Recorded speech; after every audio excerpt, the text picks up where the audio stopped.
I had a few different ideas for titles for this video.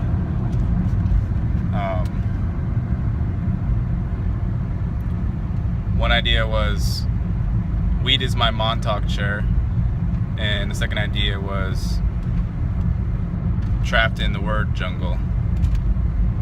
Those are both very related to each other, and I don't know what I'm going to end up actually naming it, but I just wanted to talk a little bit on words and what they actually are. What language, what spoken, verbalized language is to me. I'm not going to say this is just exactly what it is, because everything's subjective and that this is what it is to me, but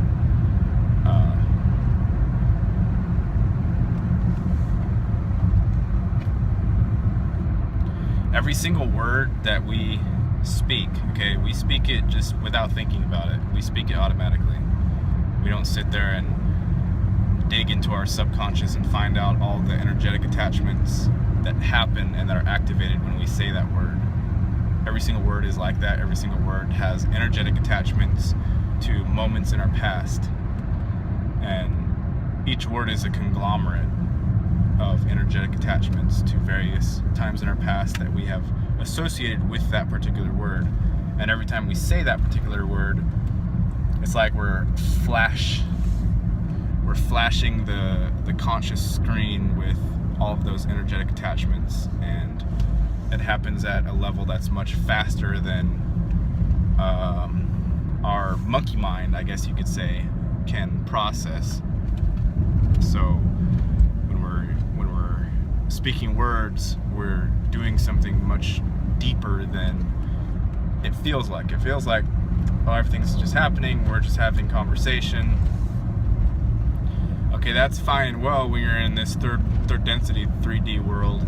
The problem is when you make the transition to higher frequency dimensions where instant manifestation is happening. That's the problem. When you're trying to, so to speak, graduate from this realm into whatever the next realm is. And if you don't quite understand the relationship between language and the manifest reality around you, then you will kick yourself directly into hell, and that's just what will happen, and you will have no power to do anything else.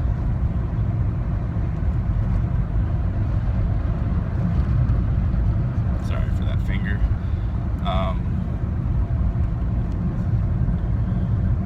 So the idea is that when you're in non-ordinary consciousness, when you're in non-earth consciousness, or 3D world, third density, when you're in another sort of consciousness, for me it's weed. Weed is the precursor to that. Weed itself is not the actual realm. It's depending on how much I will take, it brings me into that state, into a state. It's a lesser state. For me, weed is a lesser state. It's not a opening, or it doesn't enhance anything. It what do you call it? Yeah, makes everything less.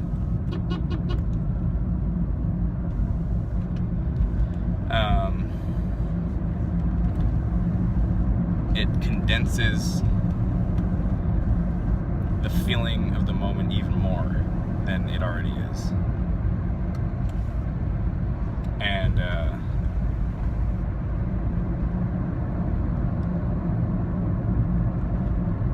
this is why I talk sometimes about how it's good to be thankful for basically not being currently in chaos, because that's a possibility in any moment. You can plunge yourself into the chaos via a variety of methods in every single moment. So to be thankful that you're not currently in that state, to give thanks for that, helps solidify and tell the reality and tell the universe that you don't like that state, and that you don't want to be in that state, and that you're refusing. You're doing your best, the best that you can, to say, I refuse this state of consciousness and I don't want it. and that gives your intent out, and then you will not have that for the most part. But anyway, when I smoke weed, it has a different effect on me than anybody else that I know of. It has more of a psychedelic effect, or a hallucinogenic, and depending on how much I'm smoking, at some point in it, every single thought form or word that I experience, no matter what, whether it's some lyrics on the radio, whether it's something that I might be reading, or somebody's verbally saying something, every single thought form that comes into my mind has the potential to manifest out into my reality, my current, present, physical reality. And managing the flow of the things that are happening becomes very difficult, because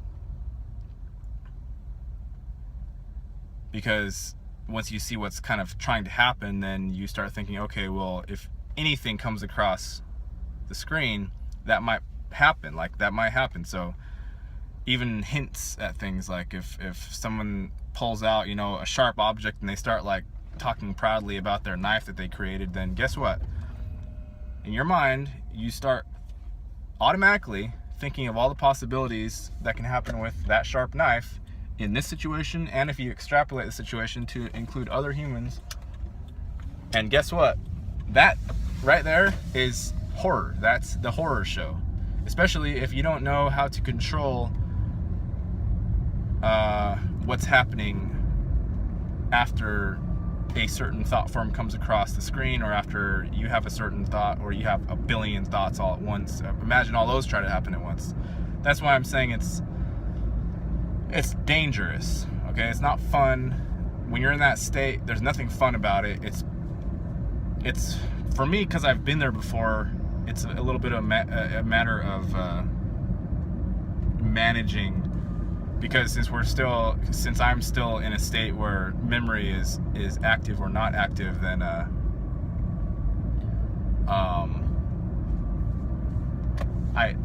the biggest blessing for me in that state is the forgetfulness.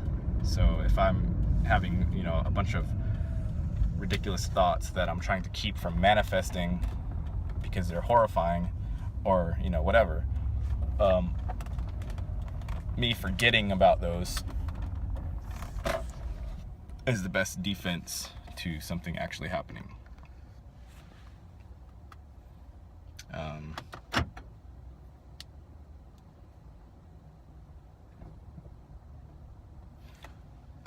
So all of the Armageddon things, the end of the world scenarios, from what I can tell, this is what's happening when that barrier between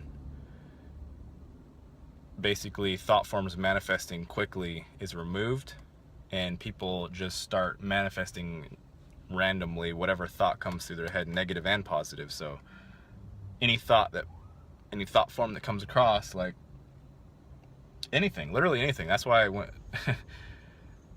the words are dangerous. They're also, they carry the potential for the higher forms as well, but the words are they're loaded. All the words are loaded.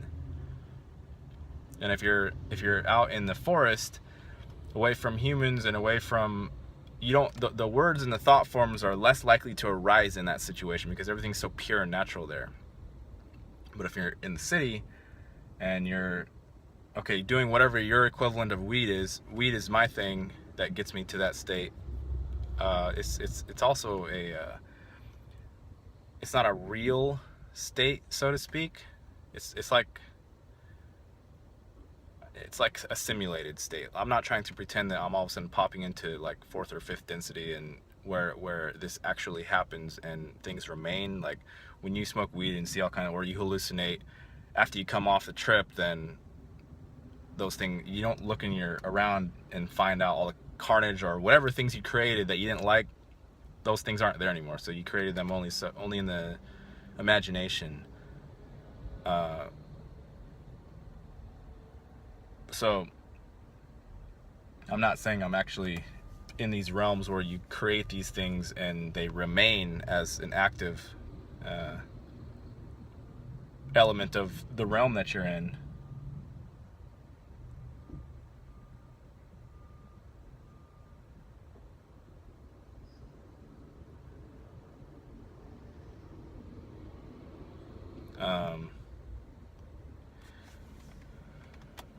But yeah.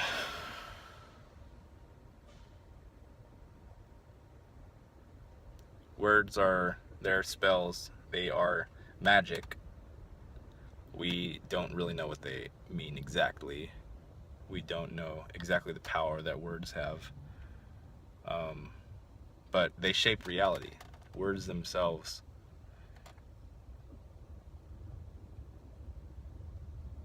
Words themselves shape the whole reality that we're in. Even it says it in the Bible. In the beginning, God created the Word or whatever. Or in the beginning was the Word. It wasn't even that God created the Word. That's what it says in the Bible. So we have to pay very strong attention to words and their effects on our lives. Like in some cultures, you'll hear this here and there. Oh yeah, you know, this in this culture they don't even have a word for, say, rape, or they don't have a word for whatever horrendous thing you want to think of. And guess what? Guess why they don't have a word for that? Because the energetic association of that word, i.e. people raping each other, doesn't exist in that physical reality. So the type of words that you allow to basically remain in your language, they're potent. They have energetic potential for manifesting things physically.